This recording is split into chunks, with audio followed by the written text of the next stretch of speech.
Well, hello, you magnanimous melon ballers. Welcome to the next installment of Why Come No One Told Me That, which is my series where I go in depth on the different aspects of makeup and skincare.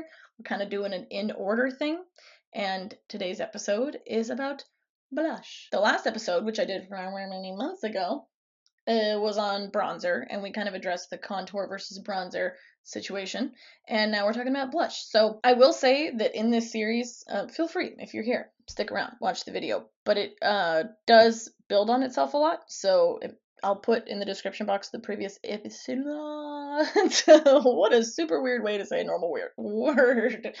I will put the previous episodes in the description box, and I'll try to keep it together for you guys. So what I'm going to do is I'm going to walk you through some information that I want you to internalize, and then I'm going to do a demo on my face, which I already did. We're going to travel back in time. That's why I have blush on my face right now.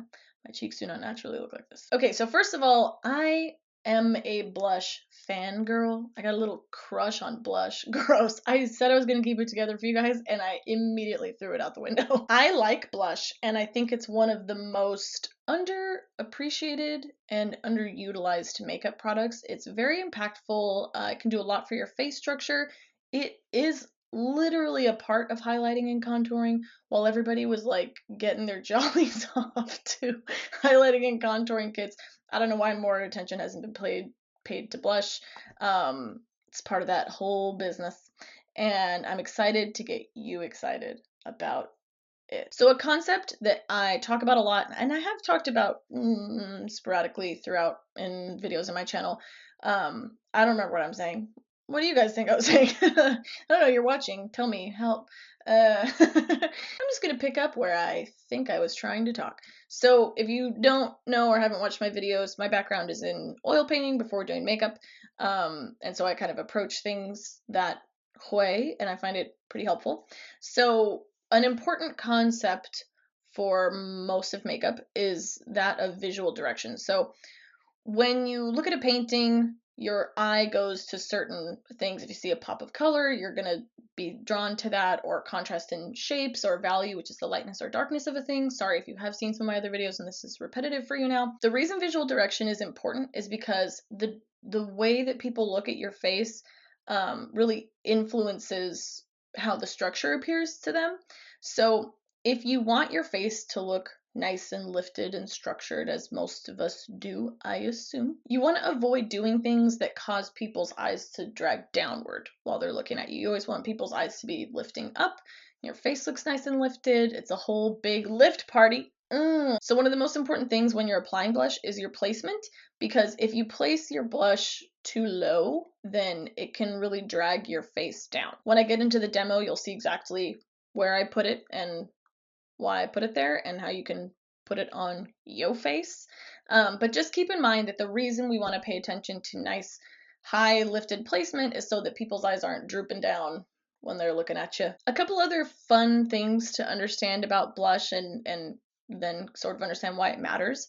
And another way that it ties into the highlighting and contouring thing, the first way being obviously the visual direction thing. Nice high placement is going to help your cheekbones look lifted. Another thing about people's eyeballs when they look at you is that warm things appear to come forward and cool things appear to recede. And so blush obviously is very warm, and for that reason, when you put it on your cheekbones, it makes them appear to be protruding, which protruding is a non-sexy word, but in this case describes a sexy thing, aka nice, big, juicy cheekbones. In our next couple of videos, we're going to be tackling contouring and highlighting, and once we finish like these four, the bronzer video, this one on blush, and then the highlighting and contouring, you're going to see how all of those things work together to really seamlessly enhance the structure of your face. It's pretty cool. And another thing that blush does, which is a little sensual, is it mimics blood flow and a flush to the face. Not like a swirly, which is what I just made that sound like. Swirlies are not uber sensual anyway. It makes you look like you are blushing and you've got some blood flowing. And you may or may not know this, but humans are perverts. And there are a lot of different factors that go into physical attraction.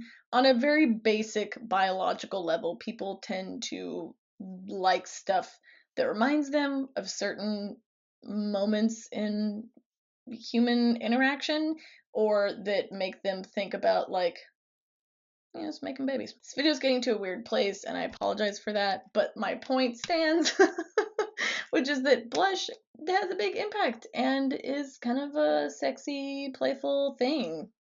Just like you. Don't wink at people. So yeah, I'm going to show you how I put it on. It's very simple, and give some little tips about it. And that's the whole thing. I'm done talking now until that. Okay, so the first thing that I'm going to do is I'm going to make sure that I'm setting myself up for sex. Setting myself up for sex is the thing that just came out of my mouth.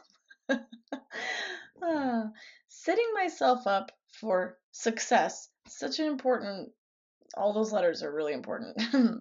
Oh God, there's so many things going through my head right now, and I'm just not going to say any of them. I think we'll all be better off. I'm going to set myself up for success and make sure that I'm using products that are going to blend easily together. So I used liquid and cream foundations and bronzers, and I'm going to be using powder blushes.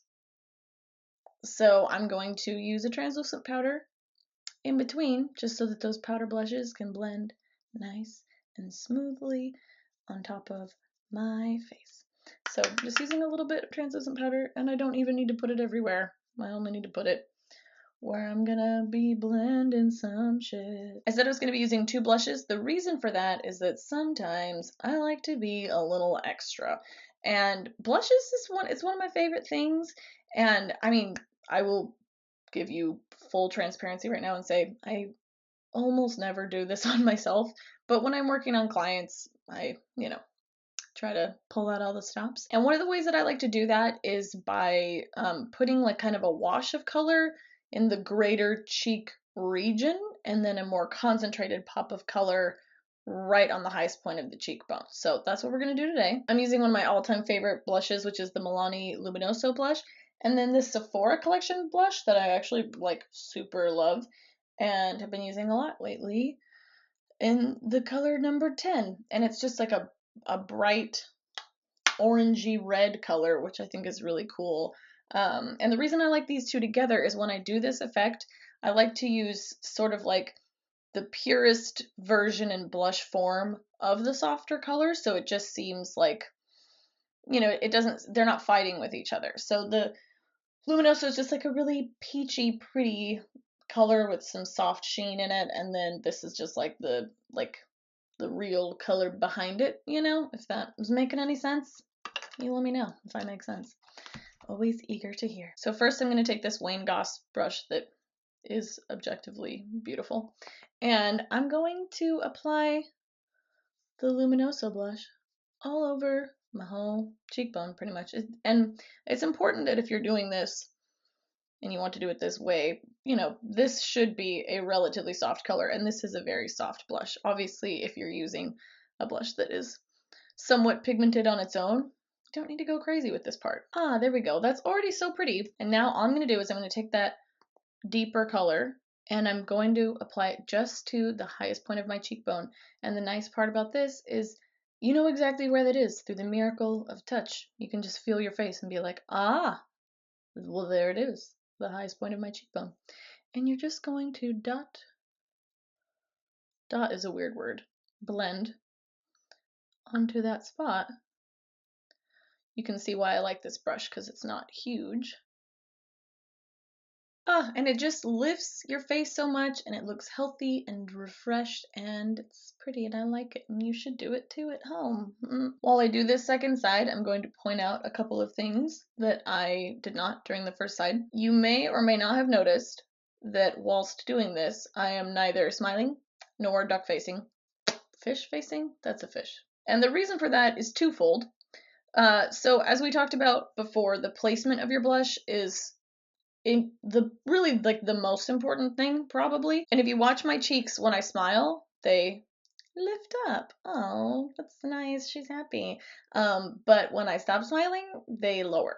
So if you smile when you apply your blush, you get a lower placement than you probably were intending to get. And the fish face thing just feels like a weird move. I'm not judging you for doing it, but it's not like uber relevant because you're just pulling your skin in between your teeth. And your zygomatic bone, this guy right here, such a lovely piece of your skeleton, is not really affected by either of those things. So I think it's best to just keep your face still and then feel with your fingers where you're going to get the highest placement. As usual, the actual application is very quick and easy once you know where you should be putting things. I did want to say a couple things about color because I feel like that's going to be something you guys are interested in. Generally speaking, when it comes to blush, lip color, eyeshadow, things like that, I'm less concerned with the way that the colors you choose interact with your natural skin tone than I am with how they interact with one another. So what I mean by that is a lot of people are like, I'm a winter, so I can't wear coral. And I'm like, hey, you know what? Nah. I don't say that to people. I mean, I probably do sometimes, but I shouldn't, and I know that. But my point is, do whatever you freaking want, you know? Like, don't let people make you feel like you can't wear certain colors. Like, I genuinely think anybody can get away with wearing whatever colors make them happy in their hearts. But what can look weird is if you're wearing like a plum lip with coral cheeks. So for the most part, it's nice to stick to either a warm color scheme or a cool color scheme. We're just going to work with it throughout your makeup look. There are obviously times to stray from that, like if you're doing contrast on purpose for an extra pop of color, that makes sense. But when it comes to your cheek color, and if you're trying to go for a relatively natural look, then if you're using, you know, colors like these, like peach or gold or other colors that I can totally think of because I'm a professional artist, whatever this orangey red stuffs, guys, come on.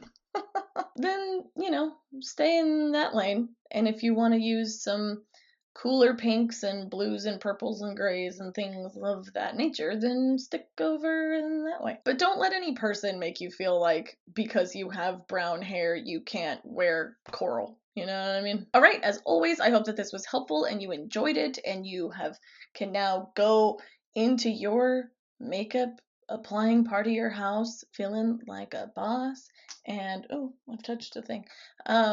And yeah, you just let me know if you have questions in the comments there. Don't forget to follow me on Snapchat, Instagram, and Twitter at Kiki Makeup. You can also follow my company Salt at Salt New York, and you can go buy this palette on our website, saltnewyork.com. In case you don't know, it's a magnetic makeup palette that I designed, and it's very cool, and it has 5-star reviews. I'm sorry for doing that just now, but it doesn't change the fact that it's a really good product. All right, thank you guys so much for watching, and I will see you later. Also, I just remembered, are any of you going to be at the makeup show in LA this next weekend? Because I'll be there teaching, and I would love to see your cutie faces in person. So if you are there, come find me and embrace me. I'll be teaching a 45-minute live seminar on how to perfect the smoky eye. So come check that out, and like I said, if you see me wandering about, just grab me. Give me a big ol' hug. Not like a scary way, like a friend way. All right, let me know if you're going to be there, and I will see you guys here in a few days and potentially in person this next weekend if you will be at the makeup show. All right, talk to you later. Bye.